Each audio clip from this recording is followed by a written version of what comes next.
Mesajul e prezența. Deci când apar lideri de genul ăsta, prezența lor e mesajul. Pentru că oamenii zic, uite, domnule, fata asta, în cazul nostru, uite, e cinstită, e deșteaptă, nu e ca ăștia. Deci contrastul e mesajul.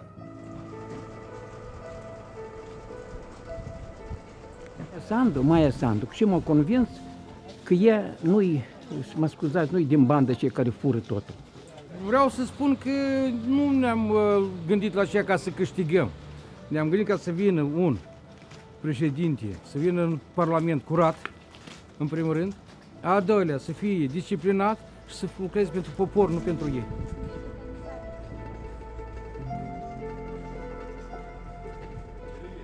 Pentru moldoveni a contat mult mai mult ce a făcut Igor Dodon pe parcursul celor 4 ani de mandat prezidențial, inclusiv implicările sale în schemele de corupție, da? Celebru culioc. Domnul Dodon, el a fost 4 ani. Ce s-a făcut? Aproximativ nimic.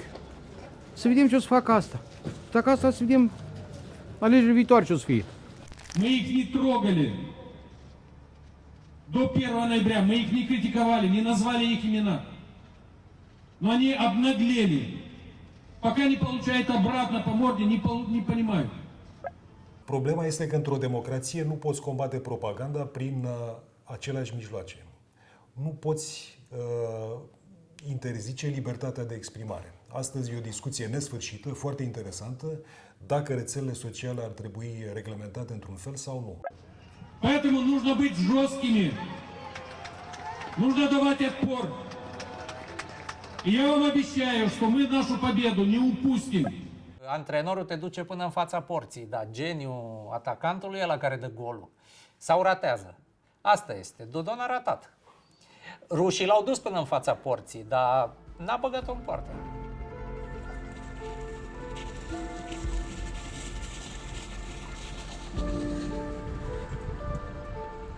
Fără nică, leafa nu dă, noi rămânem ca câini în stradă. Așa se numește. Nu, să mă scuzați, așa se sprânește.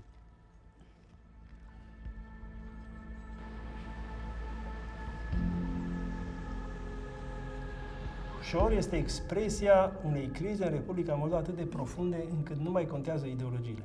Are legătură cu lipsa de încredere a omului că sistemul mai poate să facă ceva bun pentru el. Și asta este foarte dureros ce se întâmplă. Adică este moartea politicii, dacă vreți.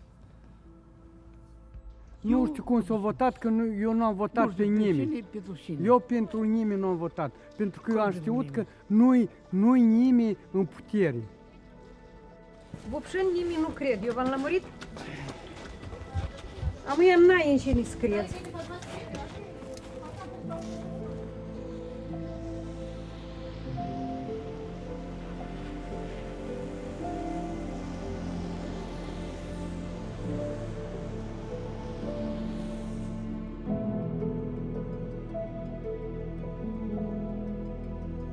Așa, mai băieți. Fiți sănătoși, țineți Moldova, nu o pierdeți.